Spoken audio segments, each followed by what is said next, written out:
विचार करें कि हमारे अंदर सुख की कामना ही क्यों उठती है।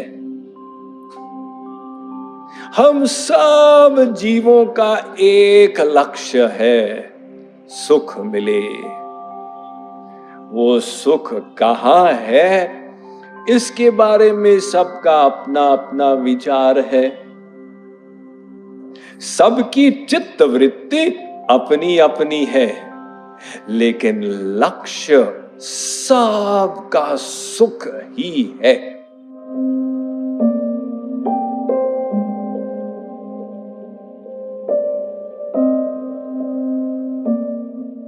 कुछ लोग सोचते हैं कि जाकर सिनेमा हॉल में पिक्चर देखेंगे तो सुख मिलेगा।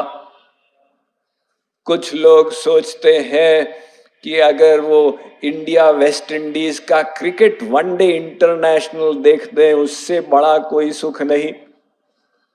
कुछ सोचते हैं कि अगर स्वामी जी का प्रवचन सुन ले तो मजा आ जाए।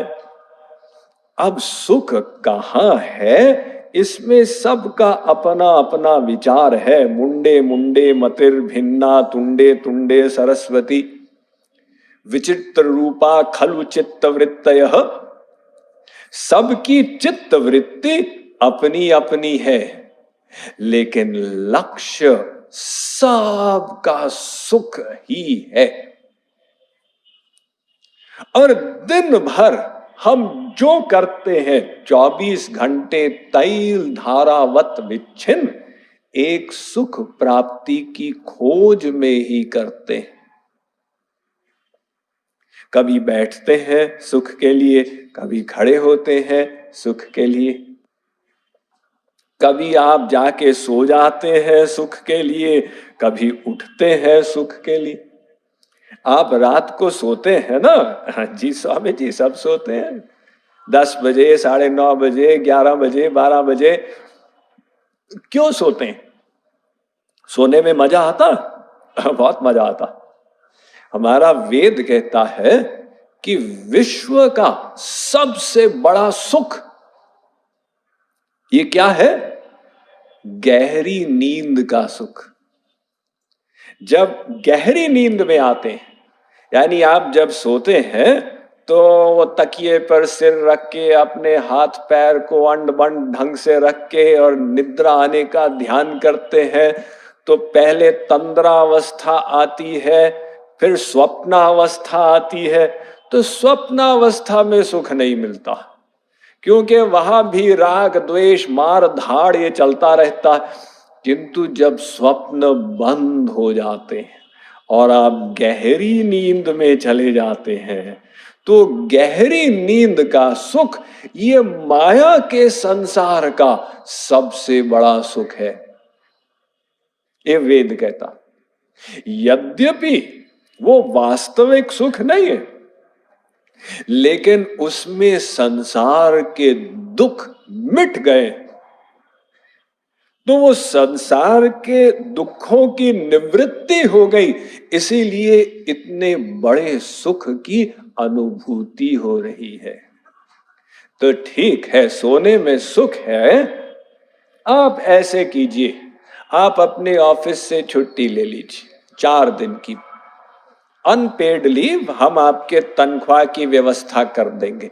आप केवल सोते रहिए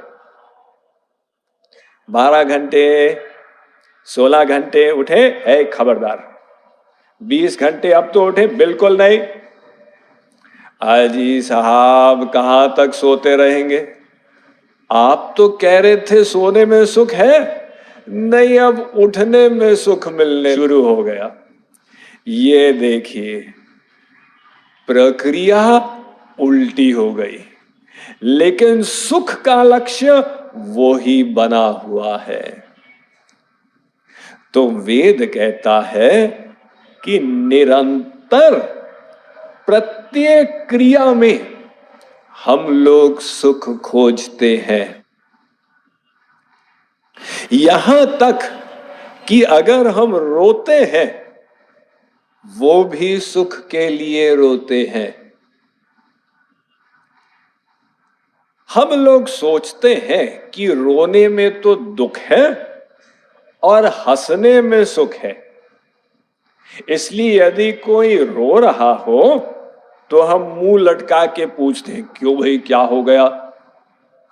कोई हंस रहा हो, हम कहते आज बड़े खुश नजर आ रहे हो। किंतु वेद की फिलॉसफी कहती है रोने में उतना ही मजा आता है जितना हंसने में आता। क्या मतलब?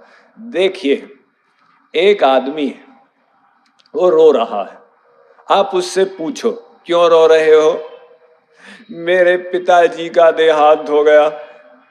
तो मैं उसकी लाश को शमशान घाट ले गया, वापस आया तो पत्नी मर गई। तो उसको ले गया, वापस आया तो घर जल गया। वो तो ठीक है, हमारा प्रश्न है तुम रो क्यों रहे हो? अगर रोने में कष्ट है तो फिर एक तो बाप के मरने का कष्ट, एक पत्नी के मरने का कष्ट, एक घर के जल जाने का कष्ट, रोकर अपने कष्ट को क्यों बढ़ाते हो?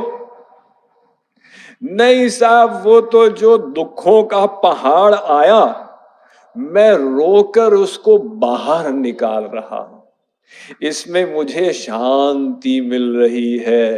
अगर मैं नहीं रोऊंगा तो पागल हो जाऊंगा। देखिए, जब दुख बहुत बढ़ गया, वो व्यक्ति रो के उसको बाहर निकाल रहा है, इसमें सुख अनुभूति कर रहा है, इसलिए तो रोता। कोई नियम तो है नहीं कि अगर बाप मर गया तो रोना पड़ेगा, वरना खबरदार ब्रह्मपुर के लोगों, तुमको जेल में डाल दिया जाएगा। अगर किसी क्रिया में कष्ट हो, व्यक्ति क्यों करे? लेकिन वो रोने से कष्ट बाहर आ जाता है, शांति मिलती है, इसलिए व्यक्ति रोता है। अर्थात हम रोते भी सुख के लिए हैं, हंसते भी सुख के लिए हैं।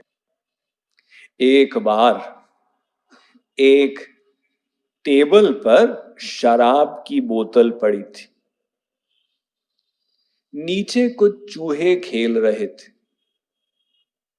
एक बिल्ली टेबल पर बैठी थी, उसने बोतल को नीचे गिरा दिया। अब वो बोतल नीचे गिर के फूटी तो शराब जमीन पर फैल गई।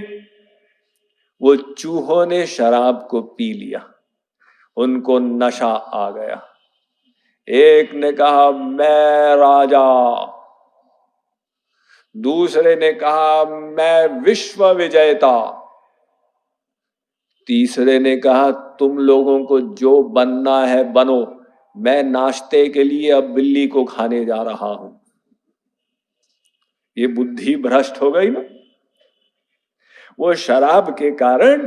तो इसी प्रकार से हम लोग जो इस माया के संसार में हैं, ये माया शक्ति ने हमारी बुद्धि को भ्रष्ट कर दिया। हम लोग अपने को शरीर मान रहे हैं, आत्मा होते हुए हम अपने को शरीर मान रहे हैं, इसलिए वो शरीर के सुख को हम अपना सुख मान के उसको खोज रहे हैं।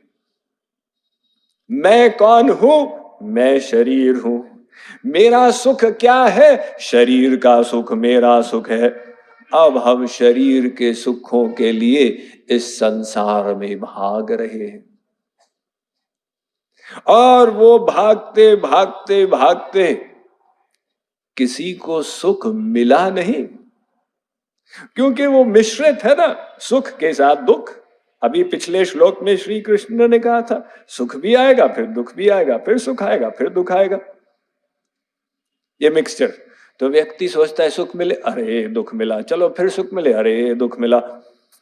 जैसे एक बार एक रशिया के साइंटिस्ट ने एक एक्सपेरिमेंट किया। उसने एक चूहे को पिंजरे में बंद कर दिया और पिंजरे में 2 स्विच रख दिए। अगर चूहा इस स्विच को छुए तो उसको रोटी का टुकड़ा मिल जाता था। यदि इस स्विच को छुए तो इलेक्ट्रिक शॉक लगता था। तो बाय चांस चूहे ने यहां पर छुआ, फिर वहां पे छुआ, फिर यहां पे, तो कुछ दिन के बाद चूहे की लघु बुद्धि में ये बात बैठ गई कि यहां पर हमको नहीं छूना है और यहां छुएंगे तो रोटी का टुकड़ा मिलेगा। अब वो बार बार उसको छूकर रोटी को प्राप्त करता था। जब साइंटिस्ट ने देखा कि चूहे ने तो सीख लिया है, साइंटिस्ट ने स्विच बदल दिए। अब यहां पे छुओगे तो शॉक लगेगा, यहां पे छुओगे तो टुकड़ा मिलेगा। पहले तो चूहा गलती करता गया, लेकिन बाद में चूहे की समझ में आ गया, अच्छा अच्छा अच्छा ये मामला है। तो अब वो उसको छू के वहां से टुकड़ा प्राप्त करता था।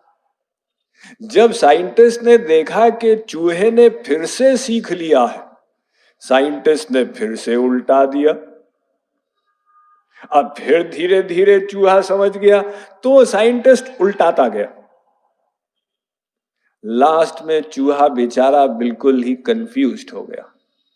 अभी तो रोटी मिल रही थी, अभी शौक लगा, अभी शौक लग रहा था, अभी रोटी मिली।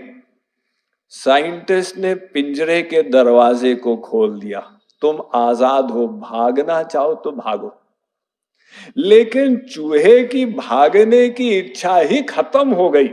वो उसी में मोहित हो गया कि अभी टुकड़ा मिलेगा, अरे शौक लगा, नहीं मिलेगा, अरे नहीं मिला। यानी वो स्वतंत्रता से अब विरक्त हो गया। तो उसी प्रकार से हम लोग भी अपने को शरीर मान के सुख के पीछे भागते हैं। वो सर्दी गर्मी के समान दुख ही साथ साथ आता जाता है, हम इसी भ्रम में चक्की पीसते जाते हैं। तो अगर कोई इस बात को काटने के लिए ये ज्ञान रखे बुद्धि में कि नहीं नहीं नहीं नहीं नहीं, मैं तो शरीर हूं ही नहीं, मैं आत्मा हूं, और आत्मा का सुख इस संसार से मिल ही नहीं सकता, ये निश्चय कर ले। क्यों? क्योंकि आत्मा दिव्य है। जैसे आप अपने कान से देख नहीं सकते, नासिका से आप सुन नहीं सकते, कान केवल शब्द ग्रहण करते हैं, नासिका केवल सुगंधी ग्रहण करती है, सर्वत्र कायदा है। ऐसे ही आत्मा दिव्य है, परमात्मा का अंश है, आत्मा का सुख परमात्मा से ही मिलेगा। अब हम उसको शरीर की इंद्रियों के माध्यम से देना चाहे, इंद्रियों के विषयों का सुख, इससे आत्मा का प्रयोजन हल हो ही नहीं सकता। तो ये बात अगर कोई बुद्धि में बिठा ले, ये दोनों ज्ञान, पहला कि मेरे सुख की इच्छा स्वाभाविक है क्योंकि मैं भगवान का अंश, और दूसरा ये संसार का सुख मेरी आत्मा को संतुष्ट नहीं करेगा, इसलिए मुझे इससे विरक्त होना है। तो बस फिर वो व्यक्ति अर्जुन संसार के सुख दुख से परे होकर और भव सागर को पार करने का अधिकारी बन जाएगा।